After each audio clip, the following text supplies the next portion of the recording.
Meeting to order, and why don't we just start by going around a quick round of introductions. Andrew, do you want to start? Yeah, Andrew Scott, chair of the local school board. Gary Hollins, member of the Levy committee. Board member. And board member. Julia Brim Edwards, committee chair, and Herman Green, board member and member of this committee. Liz Large, Contracted General Counsel. Courtney Westling, Director of Government Relations, PPS. Carol Samuels, Piper Sandler, Financial Advisor to the district. And your entertainment for the afternoon. We like entertainment, Kira. Thank you. Roseanne Pell, Board Manager. Kara Bradshaw, Executive Assistant. Roger Kirshner, CBRC. Terry Proctor. Oh, sorry. Go ahead. All right, Terry Proctor, Communications Department. And I'm Parker Myers, the deputy student representative to the board and the student representative on this committee. thank you everybody for coming. So we had a discussion about the various things when this committee makes a recommendation, whether it's timing, purpose of the funds, the rate, and a variety of things of what a committee would recommend. And one of the issues that came up was what is the what's the potential for what we could raise with our local option. So today, Carol Samuels is going to walk us through, and I think what I'd like to do is have people just ask questions during the presentation, and you can, if you're going to answer a question later on, just tell people that. But otherwise, let's have this be a presentation and discussion and get people's questions answered while we walk through it. Sounds great.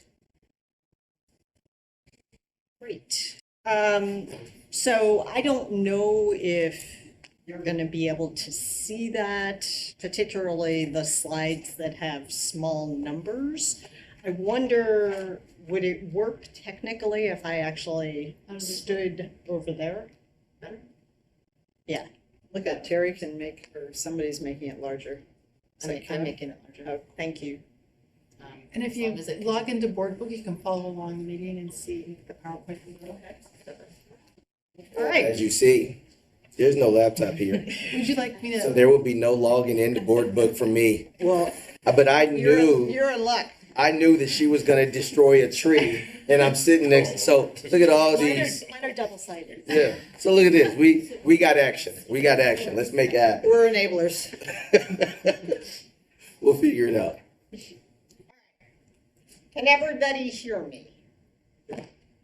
I do want to encourage you to ask questions as we go, because of all the things I get to focus on, this topic is arguably the worst and most complicated and painful to understand. And if you miss something, it's really hard to catch up. So ask as we get there. But let's start with the easy part.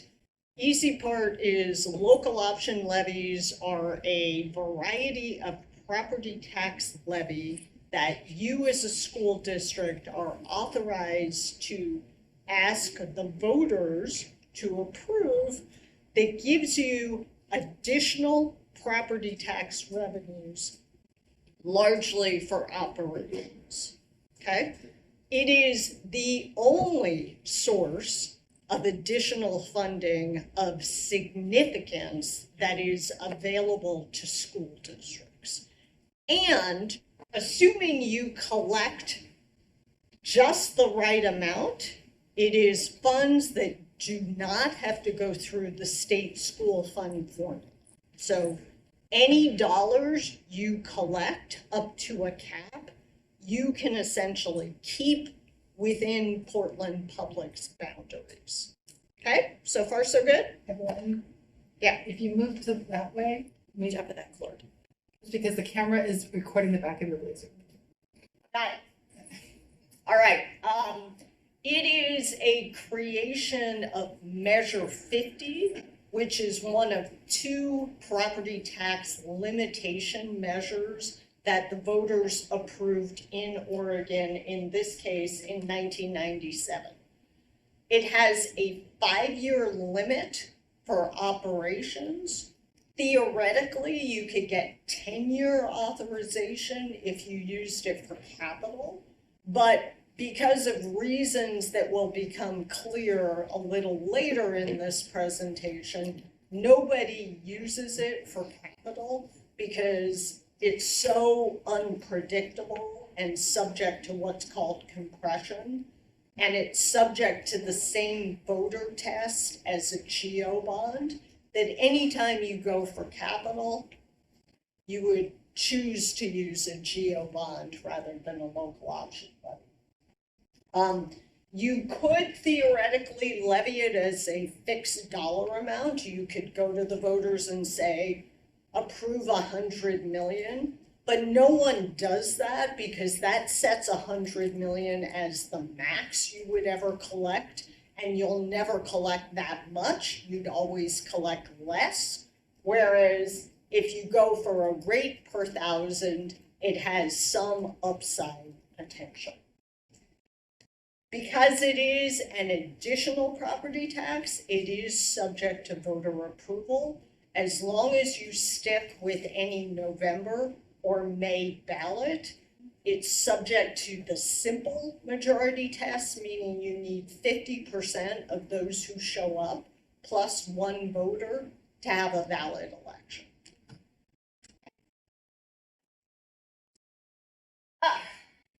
If you're using it for operations, which is the way every school district that has a local option uses it, then you can use it basically for anything legally authorized that the school district can spend money.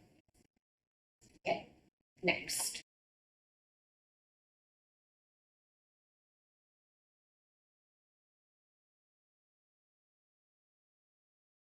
This is where it starts to get a little painful. You'll remember that I said that local option levies are a creation of Measure 50. But in order to understand how they operate, you actually have to go back to the measure prior to Measure 50 to understand the interplay between the two. So, a little bit of history. In 1990, the voters approved the first property tax measure that limited property taxes, known as Measure 5. In retrospect, it was actually fairly straightforward, although it did, frankly, decimate property taxes for Portland Public at the time. But essentially, it's fairly simple. It sets a maximum rate per thousand for different types of functions. So one side of the equation is all non-school local governments. That includes city, county, special districts, metro, etc. On one side. Those are limited to $10 per thousand. And then on the other side of the equation are all schools, which includes K-12, but also includes the ESD and the community college. And those are limited to $5 per thousand. One key important consideration that I will emphasize here and then emphasize again is that these limits are set on real market value, meaning it's exactly what it sounds like.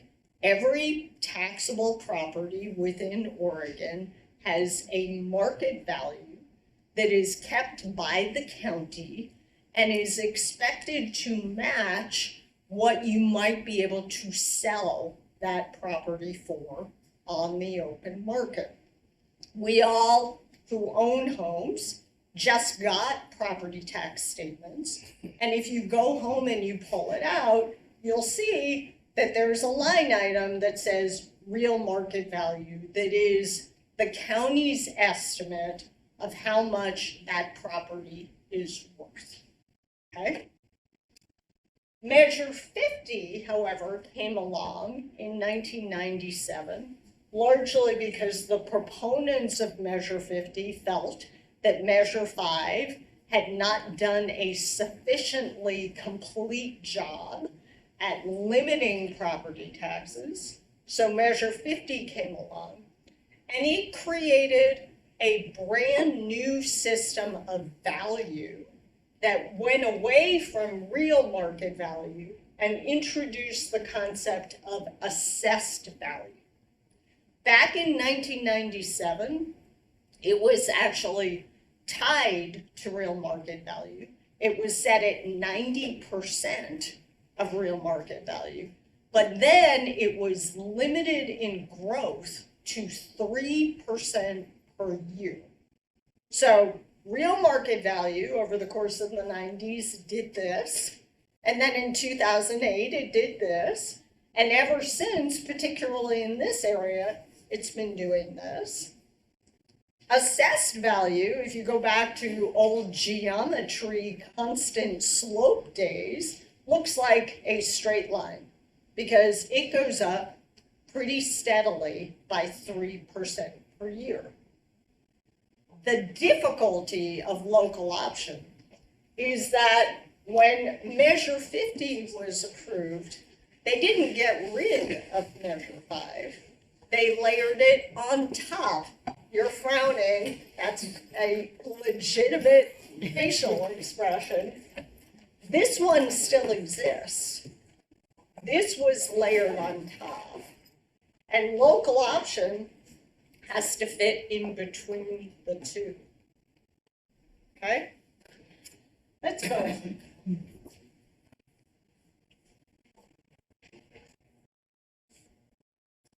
So, when Measure 50 was approved, local option levies were authorized, but the constitutional language authorized it only for local governments.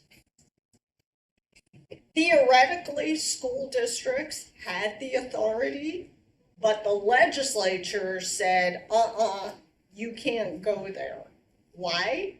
Because they were concerned that they had created this framework of equalized school budgets, and they were concerned that if they allowed school districts to go out and levy their complete local option capacity, that would blow a hole through equalization.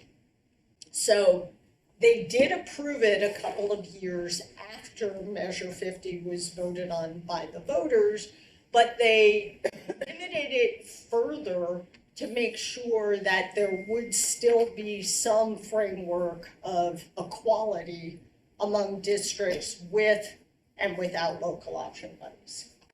So there is additional statutory restrictions on school districts that say that you can only collect the lesser of 3 tests.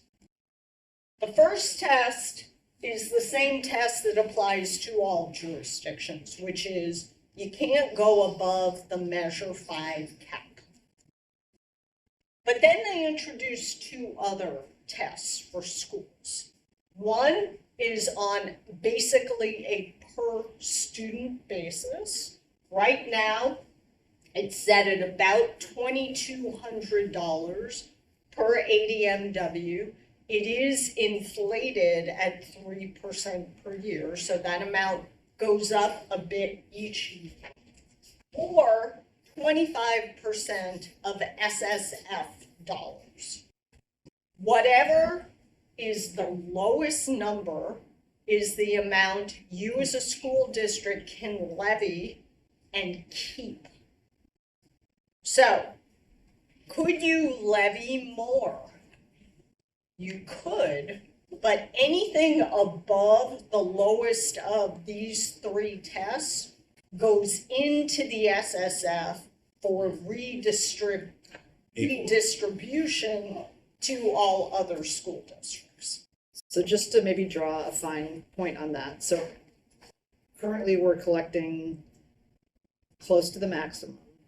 And if we went above, even though our taxpayers would be paying that additional amount, it actually would go to the state and get distributed through the formula to all 198 districts.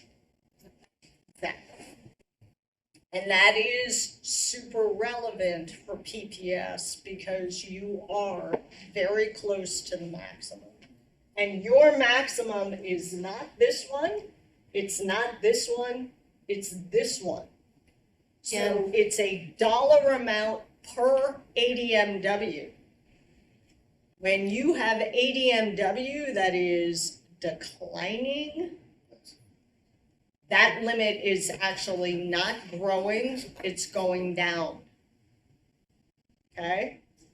So, thank you for that. Well, let's go on. Unless there are questions. You should. All right, so this is a graph of value that goes all the way back to 81, 82. And you can see the blue line was singular up until 96 and 97 when Measure 50 created these two definitions of value. The blue line then becomes assessed value, and as I said, it's pretty steady because it's limited to 3% per year unless there's new construction, in which case you can add it above that. This is real market value. And if we looked at PPS, the differential would be even more dramatic. I don't know about you, but I'm a property tax nerd.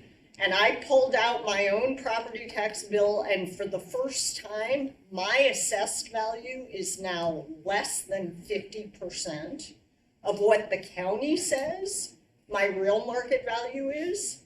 And my suspicion is that my real market value is actually understated on my property tax bill. So I have a personal massive gap. That's good for local option because local option has to fit between the gap. For some school districts, their gap is very narrow, which is one of the districts with like a lot of new construction where the difference between the two is. Yeah, so let's talk about Salem, for example.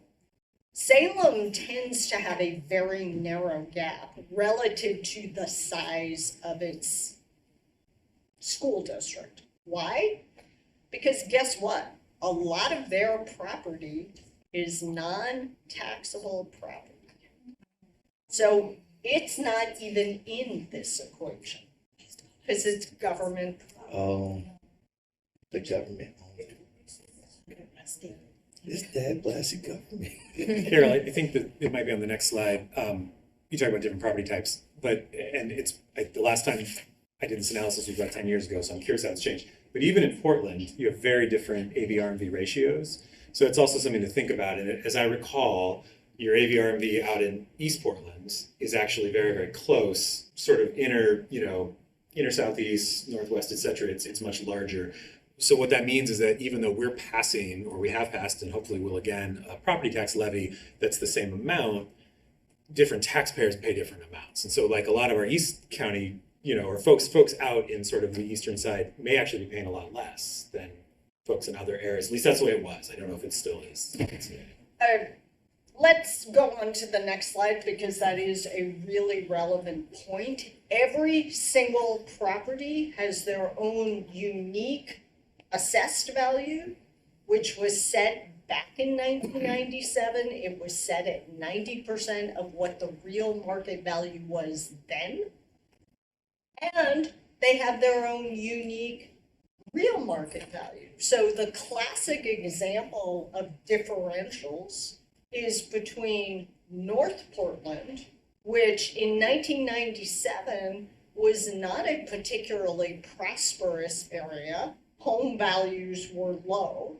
Since that time, it's gone like this, so the gap there is massive. Whereas in East County, real market values have not gone up as much. Now, I will say, Andrew, over the course of the past 5 years, even East County has seen massive appreciation. So Portland does not have much compression, which we'll see in a couple of slides. But other communities, it is the case that you'll see differential impacts, particularly between, can we move up a little bit? Oh, up, sorry. Up. Yeah, perfect.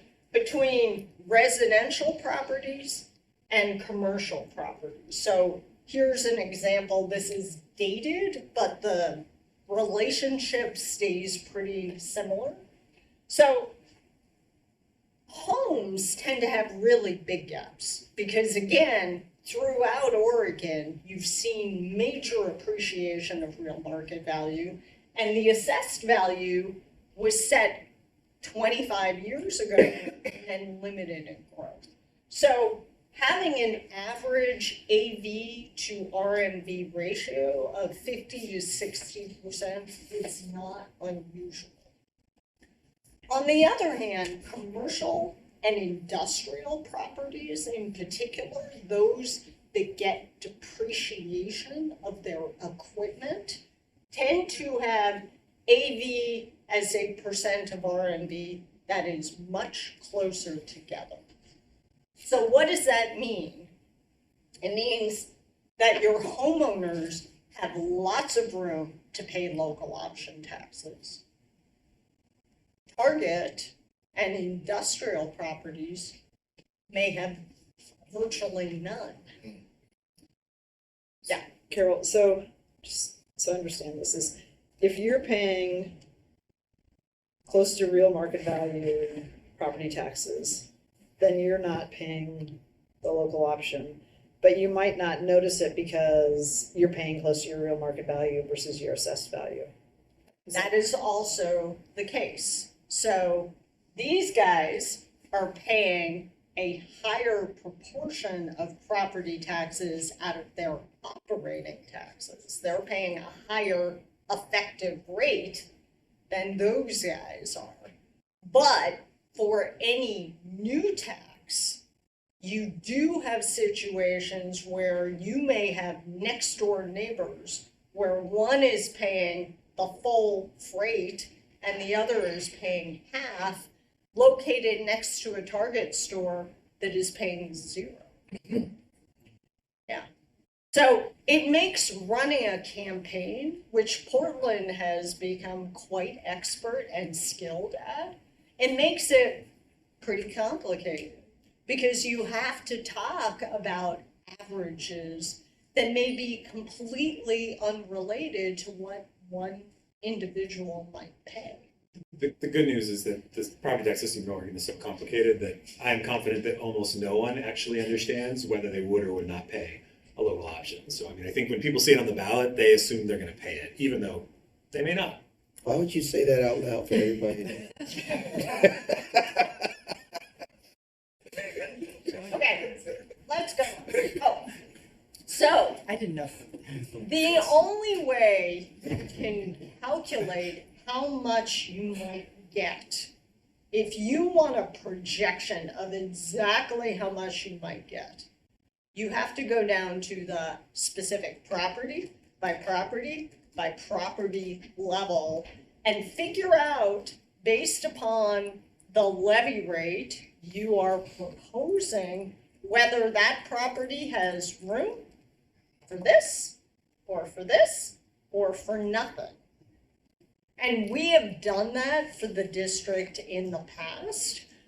I'm not sure it's necessary this year because your collections are so not subject to compression these days that you can get a pretty good estimate just by looking at what you're collecting this year. So we can talk about whether or not you want to get into the weeds to that level, but now let's look at some numbers. Okay, so this is the one that I doubt you can see,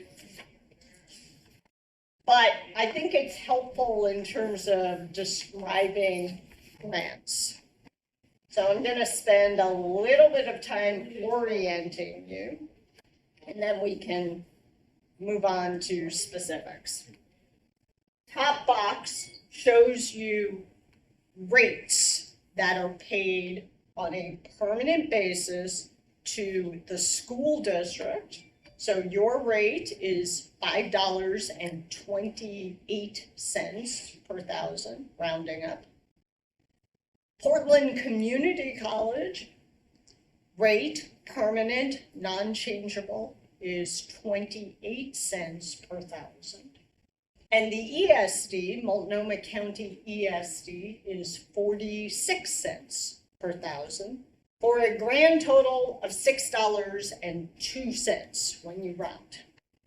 Okay, raise your hand if your first reaction is, wait a minute, that's higher than $5, how can that be? That is a totally legitimate reaction, except that this is levied on assessed value. And the $5 limit is set against market value. So you levy 601, and that goes against your assessed value that in 2022, I do not have updated numbers. Those should be available now. So we can update this for 2023 in the next week or so. But you take the 602, you multiply that times $65.6 billion, and you get a grand total of $395 billion. That's what you're levying now. You compare that by multiplying $5, your limit, times your real market value of nearly $150 billion, and you get education taxes at $5 per thousand. So your limit is 736, and you're only levying 395. So you have a really big gap permanently, although it can shift. So if real market value goes down, that gap will get narrower. Or if real market value grows but doesn't grow at 3%, then that gap will get narrower. But you can see, if you look historically, back in 2017, your gap was $216 million. As of 2022, it's 344. I just want to put a fine point. You were talking about our permanent tax levy, not our local option levy. Correct. So, and Carol, is that permanent tax rate though, that was embedded in the Constitution with Measure 5? So actually, let me ask that question. A constitutional amendment could increase that. We could bump it to $6 or You could. something like that. But it would take a statewide constitutional amendment. It would. Okay. And it would take a constitutional amendment that both increased your permanent rate, so that's one factor, and then also increase the limit, because it doesn't do you any good to boot this up to 627 if all that's going to do is cause you to run into the Measure 5 limit. Yeah, sorry, and so I maybe I missed that. I thought the statutory limits you were talking about were on local option levies. But they're also on the permanent levy?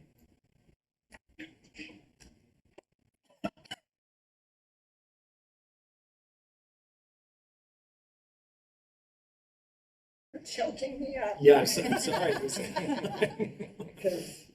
It's a pretty emotional topic. So, there are constitutional limits. The constitutional limits include the Measure 5 cap of $5 per thousand. And it includes setting a permanent rate under Measure 50 that you can assess against assessed value.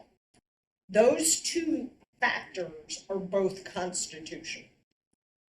The statute specifies that you can collect a local option tax in addition to your 527, but that is subject to the lesser of the three Right, tests. and maybe we don't need to talk too much about permanent rate, because even if we change this, right, none of this money comes to PPS. All this money goes into the state school fund, and then gets redistributed through the The state fund. permanent collections go into the SSF, correct? So to change the statute, just to extend this, to change the statute, you'd have to have the legislature do that, or a ballot measure. And the only way to change the Constitution is by ballot measure. Well, and that's actually what I really want to get to, right? Because I you know, and I know you've got a couple more slides, but it's that on the local option levy, right? Of course, we would never increase the local option levy without a statutory change, because we'd just be giving the money away. But I think that both from a policy question and a political question, what does it take? Is it just a simple, if we can convince the state legislature and they say, oh, sure, we'll increase that ADMW cap, you know, you're good, you can raise another $100 million. Maybe before you ask this question, because I think this is the that's question. what I want to get to, so. But I think maybe Get it, though. maybe you should finish your slides, but then I think the first thing we should dispense with is, can we just raise the rate and then dispense with that? And then we Wait, get to the second question. Don't go on. Oh, sorry, coming back.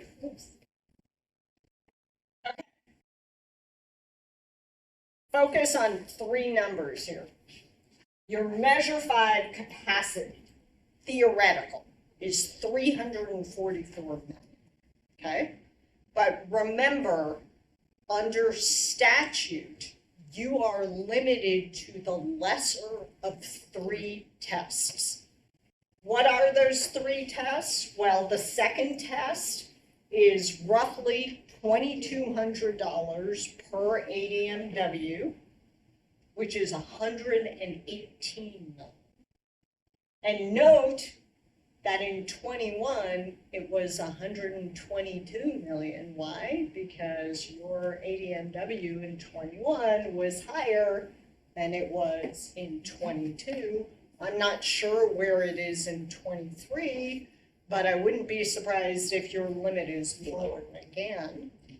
And then there's 25% of SSF, which it turns out you can ignore, because guess what? That's higher than this one.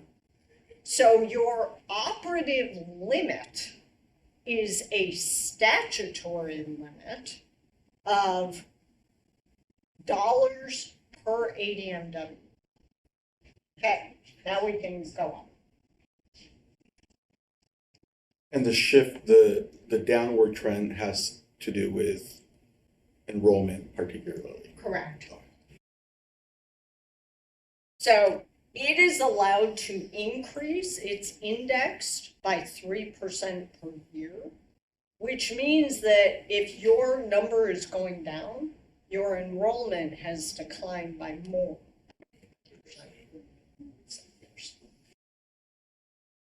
Okay, some history. PPS voters first approved and then have reapproved basically each time. Local options starting in 2006. And the rate of reapproval is very solid, topping out at 77% in 2019. That is a 5-year levy, which means that it expires in the 23-24 year, right? I think that's what we figured, yeah.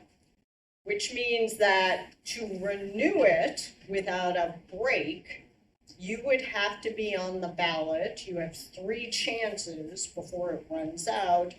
May of 23, November of 23, 5 chances? 5 chances. Okay, so it expires in 25. Yes. Thank you for being here.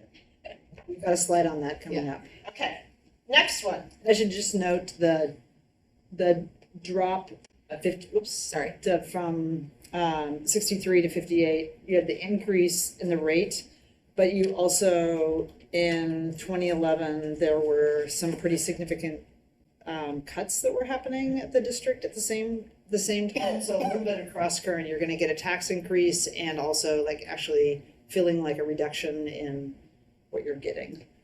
And if I remember correctly, Julia, didn't we also have the bond on the same Yes. level? That went down by 900 votes.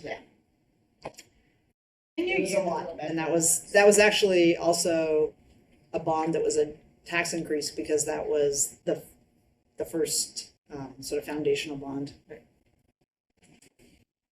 Okay. This chart, I think, might be the easiest one of any chart I've shown you today to understand, particularly since the level of compression on PPS is really low.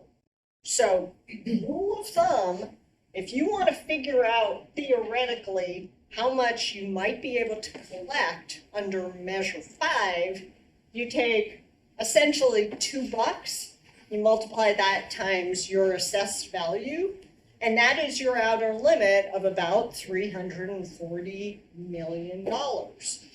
That's what would be available to you theoretically if you did not have these statutory limits. Okay, so,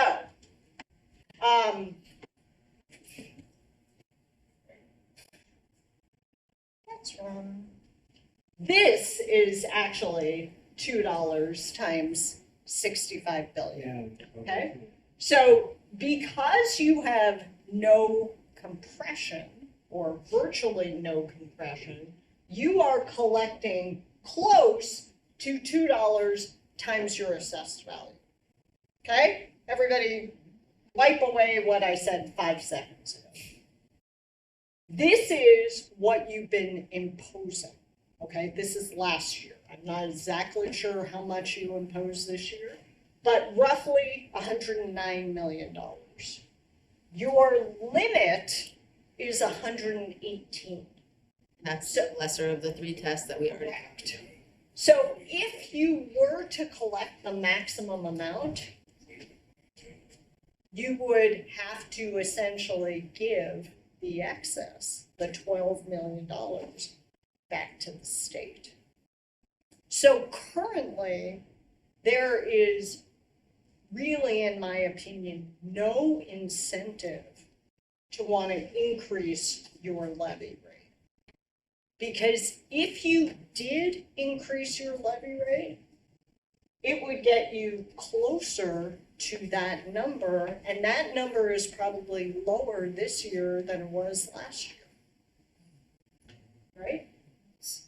So I want to just pause for a moment because if no laws change, this is the scenario we're in. We're currently at the max. Right. Is everybody?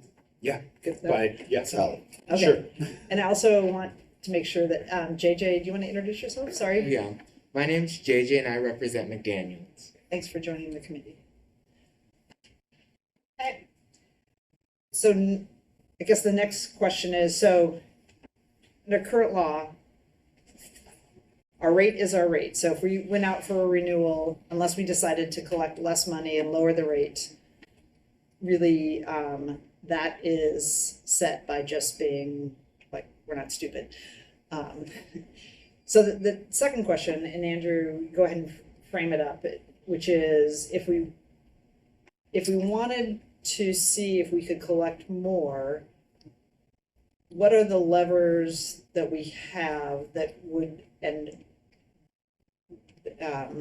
they need to be either statutory or a constitutional change or both? And when could that happen, and is there, I guess, and this is also a question for Courtney, is there anything out there, because PPS probably by itself could not run something, the League of Cities Association, or is everybody else like, hey, you guys are lucky to have a local option of that size and nobody else needs to have relief? Okay. So there are always efforts, particularly among the League of Cities, to try and move property tax reform through the legislature. Unfortunately, in the 25 years since Measure 50 was approved, those efforts have essentially gone nowhere because it's super complicated. If you do it right and you provide what cities need, which is additional property tax revenues, that likely will lead to a tax increase. There could be winners and losers. And to do really fundamental reform, you need voter approval, because there's no way to get dramatic changes to what is frankly a pretty broken property tax system without amending the Constitution. So there are always discussions about broad efforts.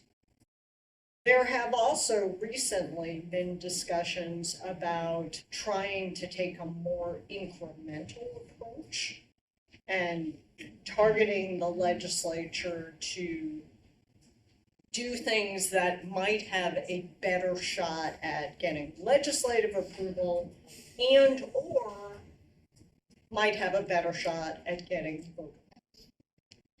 One of the topics that has been discussed actively is taking local option outside of compression. What that would mean is that it would no longer be subject to the $5 cap. My sense, as big a proponent as I am of that concept generally, is that does virtually nothing for Portland public, because compression is not your problem.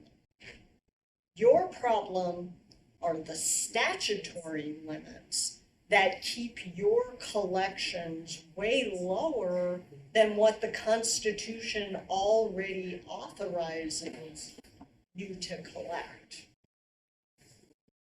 So if you wanted to have a more direct benefit for PPS, to me, the path is to go to the legislature and ask them to either raise or eliminate the additional 3 tests that limit how much you can collect. Which we did 4 years ago. In 2018, we increased those limits to allow us to save a lot of money. Crystal ball, I wish I would have known that we should have asked for more, at the time. So just so I understand the policy levers, and I do want to talk about the politics because it's a whole different, but putting all that aside, the policy levers, are these, the statutory limits are imposed on all school districts statewide?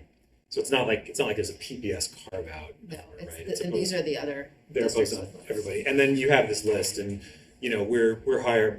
Is anybody else even remotely close to any one of those 3 tests? Lake Oswego is. Okay. And Fullerton, I believe, could be, but their rate is low. With the policy lever here, statutory change, we were successful doing it before on kind of a technicality, right, around that over collection. That's It really wasn't. Yeah, I mean, it was substantive. We needed to get it done, but to do it, it would have to be done again, for all school districts, which is both a positive and a negative, right? On the one hand, we don't have a whole lot of allies. Maybe we could get a couple other school districts to, send a nice letter of support.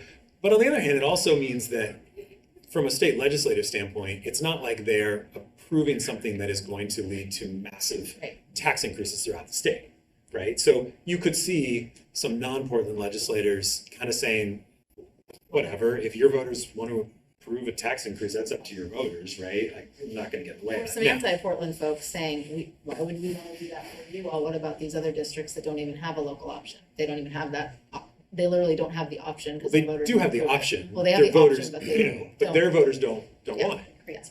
I mean, Yeah. so, Yeah. people choose to live where they choose to I live, know, right? I agree. For a variety of reasons. Okay. Full disclosure, my sense is that there could be districts that say, we know your voters would approve a 50-cent increase.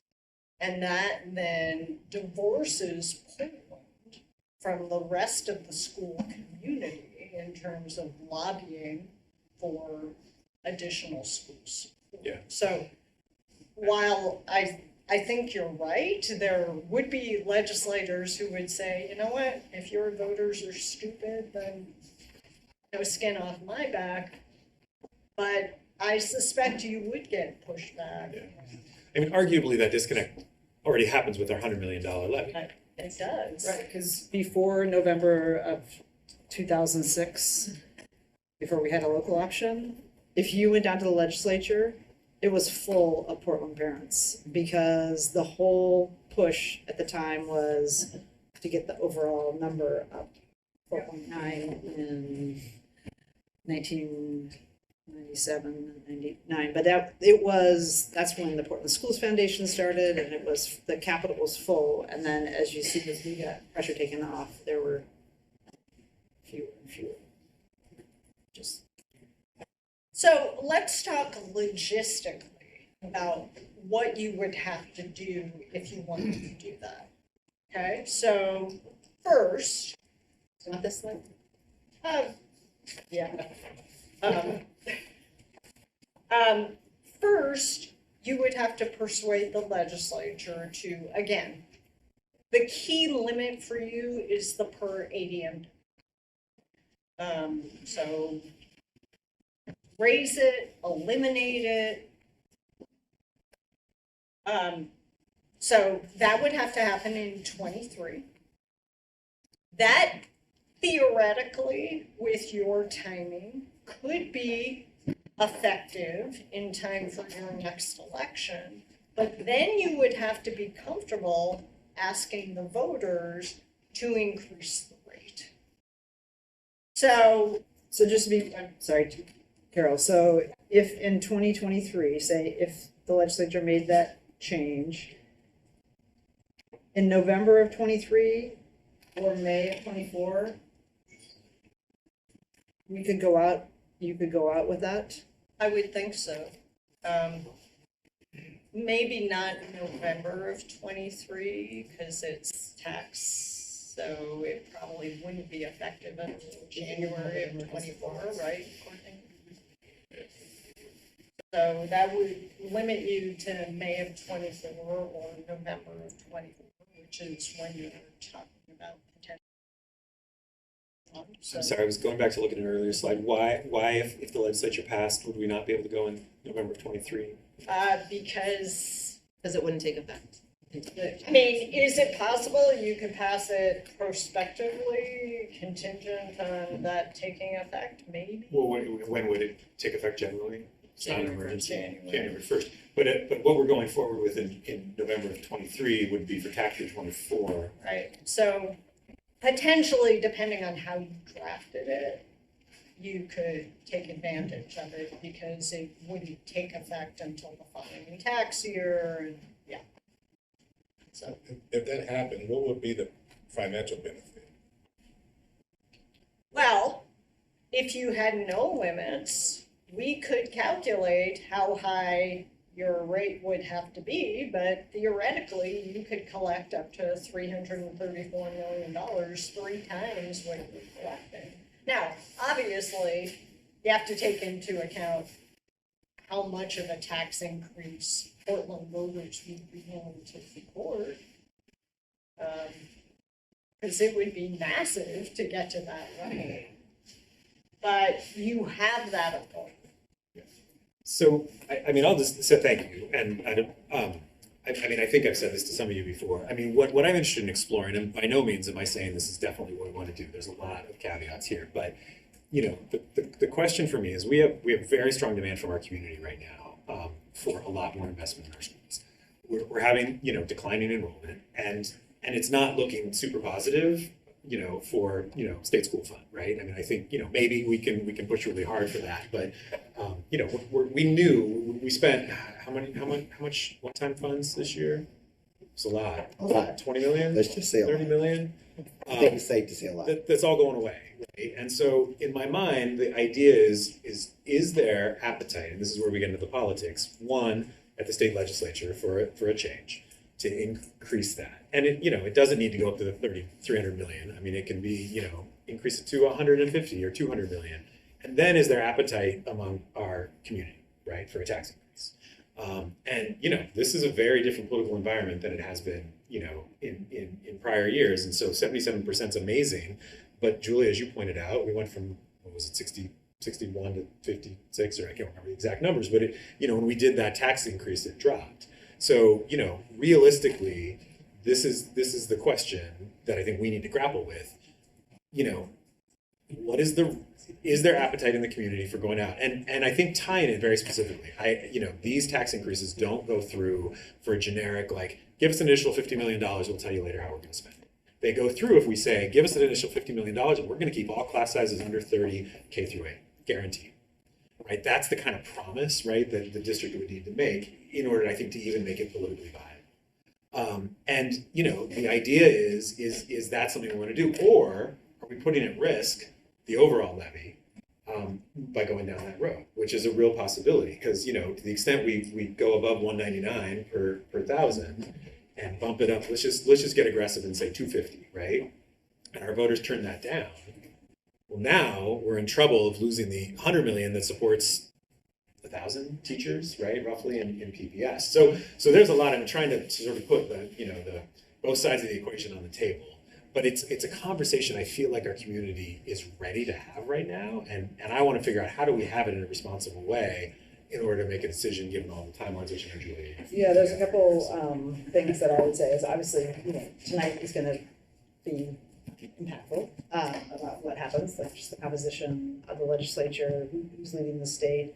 I think the other thing is that's different from 2006 when we put something on the ballot is there's a whole lot of other things now that are on the property tax that weren't on in 2006. So other local governments looked at places you could add things on, and so do you now have? I mean, 2006 there wasn't any income tax surcharges like there is now. There wasn't. Most other entities didn't have any sort of levies, or there were a couple bonds, but really more like the parks levy. So you have that, and so I think what you would need to do is like also be in conversation with our local government partners about what are their plans. So the parks passed, for example, the parks levy. That was we're going to provide services. Like, are they going to continue that in perpetuity? In which case. That would be important because if you have, say, for example, we pick like May of 2024, we're going to go for it, and then 3 other local jurisdictions decide they're going to go on that ballot too. So there's, you know, I think we would, you're absolutely right. I think we need to quantify, like, here's what you would get if we're going to increase it. It's different than what you get now. And then look at what the other entities, and maybe to me, it's pretty straightforward. Just like a renewal, you know, giving. I think I'd recommend going in May of 2023. That's a different issue, but if you waited till the legislative session to see if we have the possibility to change this, to get us over the first hurdle, which is statutorily being able to do it before we go to the voters. We have time to have conversations with the other entities, we have a good sense of where they are, and also to what is the ask for, what would be asking. You asked at the last meeting, Andrew, whether you could divide something into, like, here, we're just gonna, there's a straight renewal, and then here's the sort of added on top piece, and having it as two measures. And Liz, the answer to that was, we were gonna, you could do it, is that?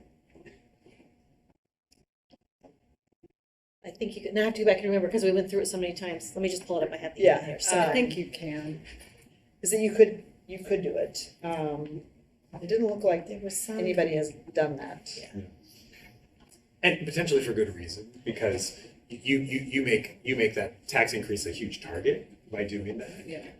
Like the policy wonk in me loves it because it makes a very clear choice. And you say to voters, hey, by the way, this continues the 1,000 teachers that we already have. This buys you another X, Y, or Z, and you get to choose. I think the politics of it, a political consultant would say, well, why not just tie that to your existing one? You have a much better chance of passing it, right? Yeah, Than just the I mean, tax you increase. likely pass it at, just the reality, pass it at a, that's what happens as the rate goes up. You pass it at a lower level, but you still get it. The short answer is it's not a clear, it's likely, but there's some real messy twists and turns in it. Oh, really? Yeah, Okay. so I would imagine. the statute that allows it was enacted before Measure 5 and Measure 50. So there are some old opinions about how they have to differ. So we haven't dug in past that initial assessment. It would take some more digging. So there's probably a path, but it may not be an attractive. Yeah. In terms of structure. And again, it may not be politically attractive. Yeah, so we yeah, may not that's a need to different do, issue, but yeah, too I'm just, much, yeah. So when I look at I'm gonna turn, does anybody else have any questions for Carol? So I'm gonna just shift for a moment to the potential election dates. So we have potential election dates, and between Courtney and I, we tried to layer in what we thought would be some of the broader atmospherics. I mean, one of the things we won't know is what I just mentioned, is like what other local jurisdictions might do. And sometimes that can help you because there's synergies, and sometimes like it can kill you because just the stacking. I think one of the things I would say is if we wanted to further explore the looking at some sort of statutory change, whether there's anything that's viable. We obviously wouldn't go in May of 2023, and I also think there's some other reasons why we wouldn't go anyway. And unless anybody disagrees, I would also take off the May 2025 because that would be our last chance to pass it without having to actually go back out and it be an increase just to get our current amount, potentially losing 100 million.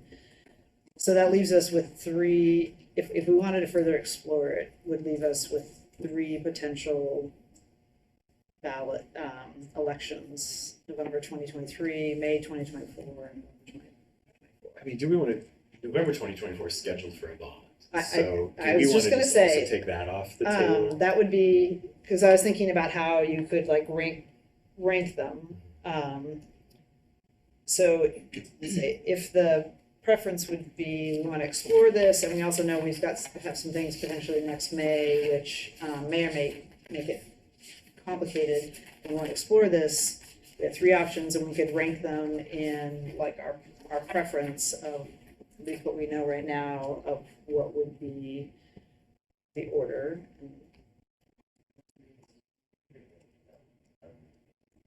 I don't know, I guess I've been around long enough, I wouldn't totally eliminate it, but I would definitely make it a distinct third. So if we went with, let's say we say, okay, we're gonna push 2024 out because of the bond. And I went back to look at this because it dropped significantly in the 2011 down to 58 and you said that was a bond year? Well, we had a bond on the And ballot an plus an increase. increase, and there'd been a whole bunch of cuts. So people were their schools were being cut, and they were being asked to pass a very large bond increase and also an increase in the local option. So if we said we're gonna go one of these other two and then it didn't work for us, could we still come back and punt to that? Yeah, so say for example, I mean, to me, that what seems, at least right now, and you know, this is a long time in politics, but November 2023 has the least sort of atmospherics. You don't have a legislative session going on. Hopefully, you know. I think the first bullet from 2023 is going to apply in November. I think we should have it under both because we'll potentially still be in labor negotiations. But the beauty is all these ones, yes, you could keep You can going. still punt to it. So that's what that's what I'm looking at. So it's not completely off the table. We can just say we like that one less than we like that one, and we like this one even less than we like the other one.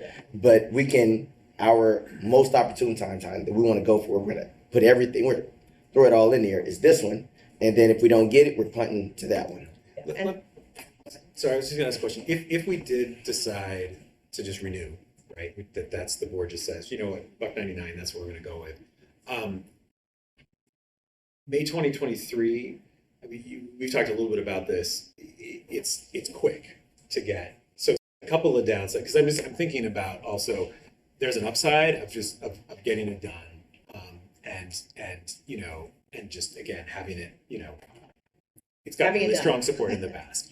The downsides would be it's pretty quick to pull together a campaign, and you know, it's November. Yeah, I mean, and then you know, the potential of labor negotiations, which again could hamper, could. Well, that and board elections. Yeah, does that? I actually have not even thought about how that actually the intersects bigger positively or thing negatively, because it puts a lot of focus on schools on one hand. Yeah, I think the bigger thing is being also in the middle of a district budget process, and since we haven't had a preview, but if it looks like we're cutting a bunch of things, it's a confusing message. So if you don't have, for example, all your labor partners on board, you're cutting and you're asking for a renewal. I mean, I wouldn't recommend it because it. So yeah, you would put May 2023 lower for a variety of reasons, even if it's just a tax return.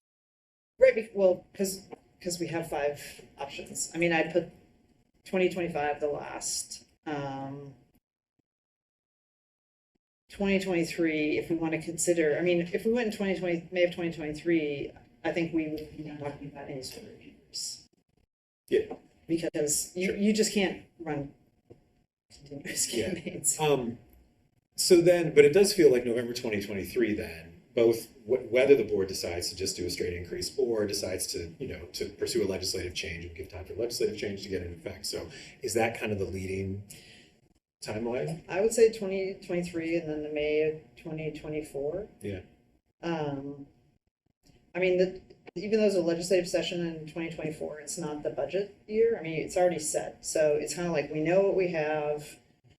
It's just, you know, May of this next legislative session, depending on what happens, could be messy, and it's also going to be the end of ESSER. Yeah. Can I ask politically, in Portland, is higher turnout better or worse for a local option levy?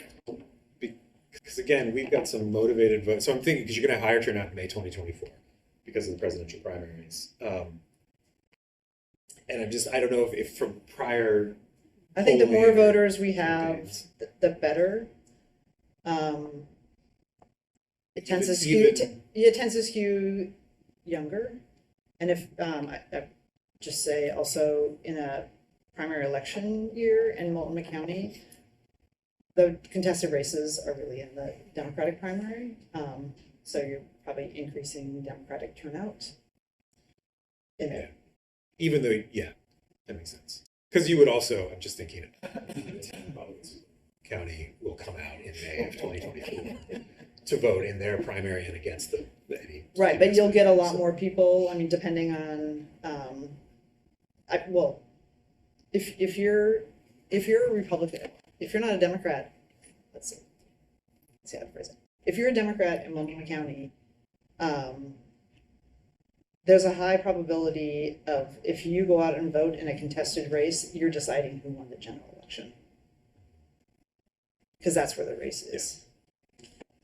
Okay, couple questions. If we look to lobby the legislature for the statutory raise, how long is that process? Well, so bills that get introduced in the legislative session, they're introduced and if they don't pass, they die. So you'd have a long session in May of 2023. And that's when like most of the bills get introduced. In the off-cycle year, you still have a legislative session, but it's short, and if you don't have everything wired, ready to go, coalition all built, it's something like, if your bill hasn't moved in the first 10 days, it's dead. Versus, this you have a lot longer period of time. So if we're looking to look for the statutory raise on that, and for the May session, and we go out for the bond in May, contingent on it changing, how did that language go on to the ballot? How did that look?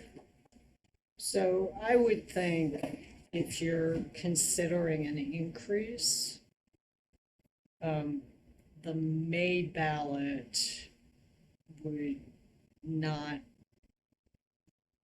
be recommended because the message would be very confusing. Yeah, and that's what I wanted to figure out. What is that? I mean, even if we did it in November, right? If we're gonna go into May and we're looking for that short session to maybe get some buzz. Well, if you went in November of 23 and the 23 session approves it, the timing will be tighter than usual, but you should have sufficient time. Filing deadline for ballot titles is in August, mid-August. So the legislature, typically is done with their activities by July. If this is an early bill that's approved, then you'll have plenty of time to make up your mind. If it's one of the later bills, then you may be deciding in your July board meeting whether you for an increase. But I think it's doable. I would think May of 23 would be just hard to explain in the ballot title. We're going to 250 contingent on the legislature theoretically, changes. you could just go to 250, but the downside is that if you don't get your legislative change, then you just give away a bunch of. That's true. You could go to 250 and then choose not to levy a full amount. Yeah. I think, Gary, getting back, if we're going to ask for a legislative change, we do it in this session coming up, and then we'll know. We'll know by the end of June, or. And I guess no harm, no foul. Say if we don't get it, we could go out and we could do a renewal. Right. And you could then, flip it into a longer term, see if you can change it on the longer term, but. So question, so say for instance, if we go and lobby for the change in May, we don't get it in May, we decide November, we're just gonna do a straight renewal, right? But then we still are lobbying for that change for future levies, and we get it. Can we go back within that 5 years and ask for increase as well? Yep. So, that would be two things, but not on the same ballot, which should be okay.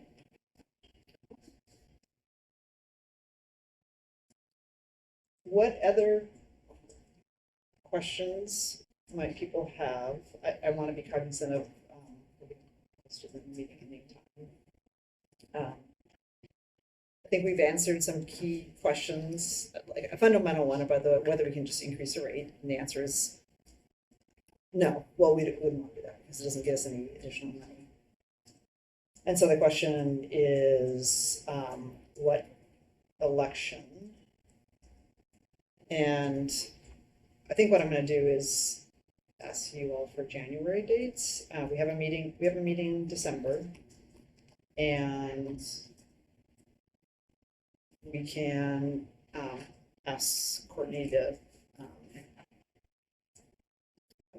in concert with their staff and Carol about the possibility of something in this legislative session. So I guess I'm thinking if we just did the renewal, or the May 23, we just did a rate renewal there, still lobbying for the rate increase. I look at it as two ways. One, hopefully it'll be done at that point, we know that the levy is done at the original renewal rate.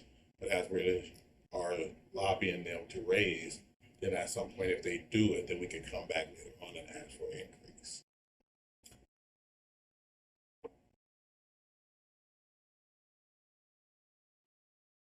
I think that's complicated for our voters. Well, I mean, I see. We have an option to it. I see where you're going, Gary, which is just I think let's take the increase off the table for a second. Even if we were just sort of saying, you know, all we're going to do is the renewal of the existing tax rate.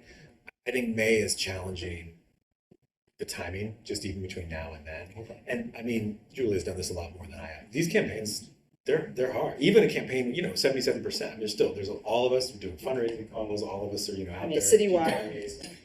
Going through. You don't want to screw it up. And so I also think running two campaigns, like to do the 2023, renewal, but then all of a sudden we get our increase, and then we do that in, the next year.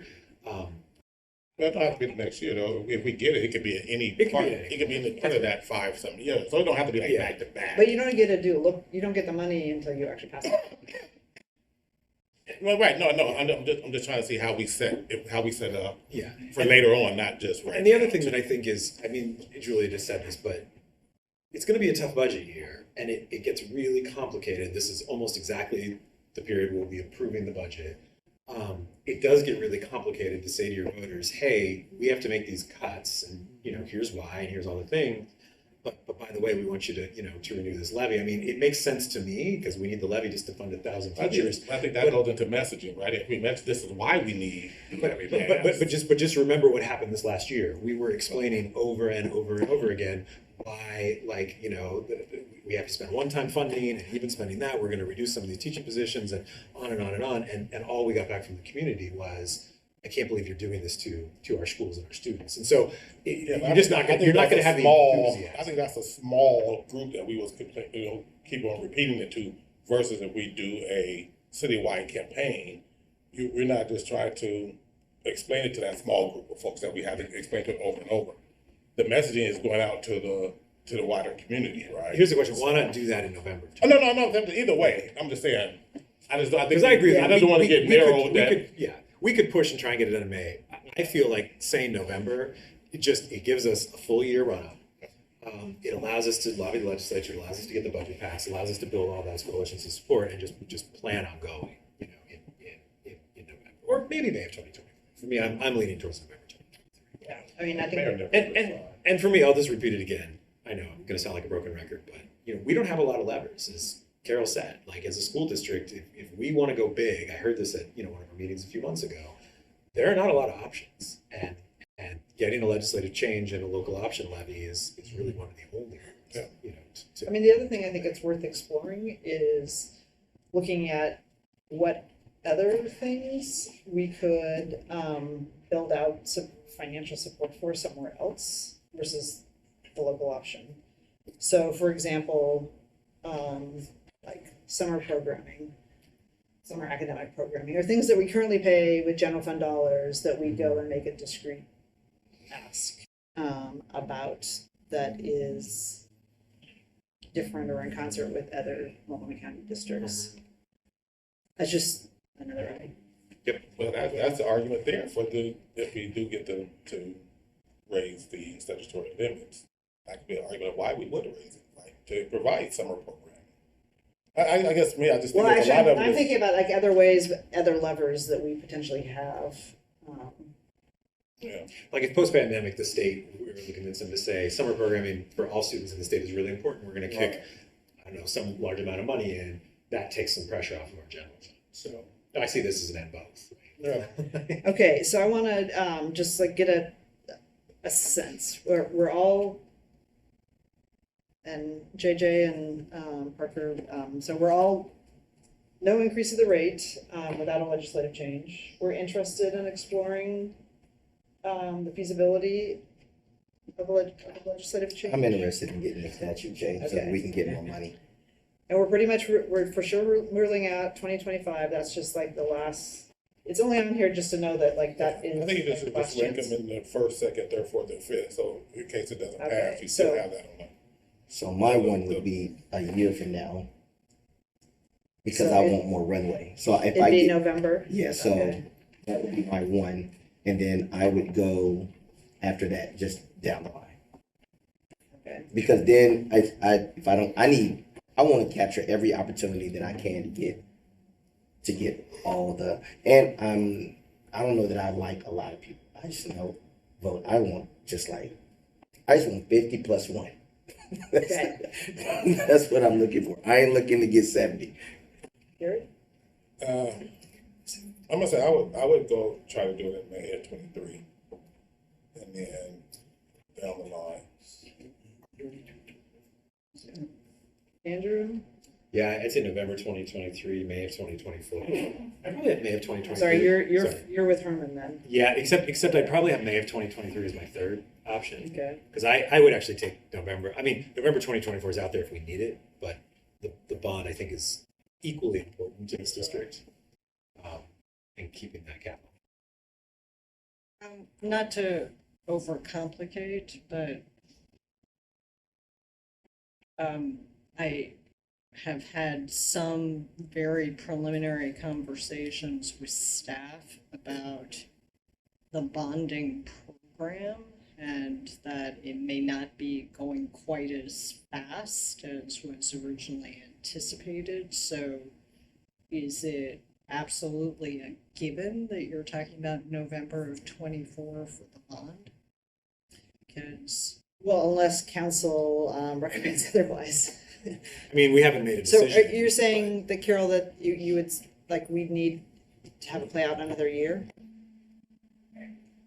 this was based on a very brief, very preliminary conversation with staff where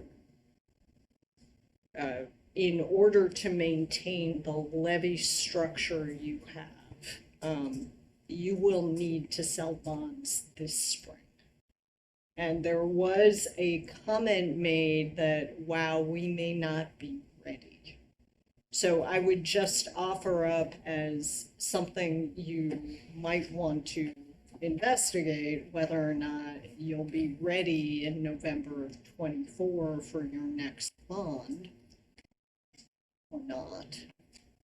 I think it's a great issue to sort of dig into a little bit. I mean, I think those bond expenditures and like when we issue, and I mean, because there's no arbitrage problems with these, right? Because they're tax exempt. So I mean, we could issue. I mean, we could issue a large amount even if we sit on it.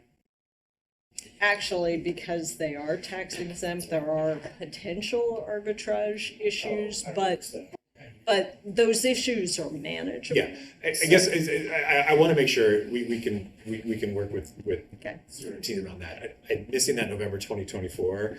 I mean, the district has not decided, and it's going to be a future board that's going to make that decision. But it would take us off schedule and take us off a lot of promises that were made to the community. I can tell you the IWLs in Cleveland communities will lose their minds if we don't go ahead. So it would be helpful to get clarity on what our options are. That would be our ideal for a whole host of reasons.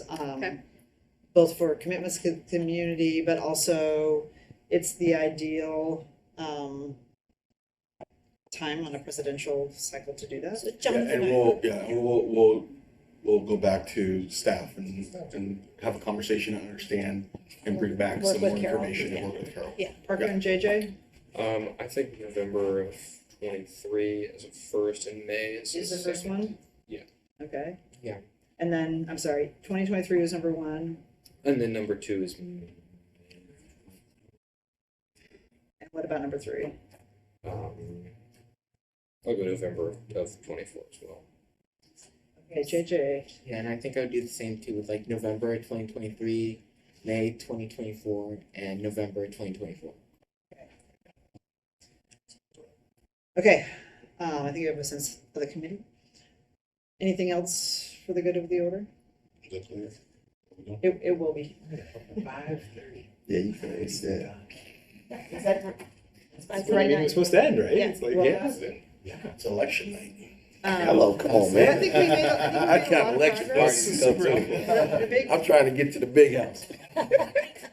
Okay, staff, any questions? But I think Carol, it may seem like a secondary issue to the levy, but getting the bond question, just clarity on that would be super helpful. We'll 'cause take the that's- lead and get That's the that. first time I've ever Yeah, heard that. we will Staff run that just to better ground. be ready. Super important. Yes. Staff just better be ready. Man, that part. Stay ready, so you ain't Y'all gotta need get to be ready. Y'all need to be ready. Stay ready, so you ain't gotta get ready. All right. Okay. Thanks, everybody. Thank you, thank you.